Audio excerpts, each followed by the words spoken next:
looking back 10 years before, it was a worrying factor whether we can produce these Japanese products in India successfully. Today, we are able to demonstrate we can produce these products at Japanese quality standards by these Indian people in Indian way with the Indian suppliers successfully. This is the biggest revolution that has happened over this decade for Hitachi to establish its leadership. We are able to combine the Japanese invention with Indian innovation and provide customers and the final society with secure and safe products with convenience in India as well as to the global market. What's next?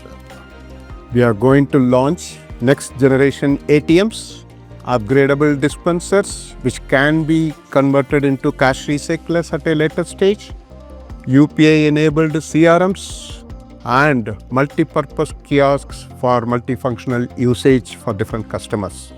We are also in the journey to develop specific products for few multinational companies that can be produced in Japanese way, in Indian soil for both domestic and global markets.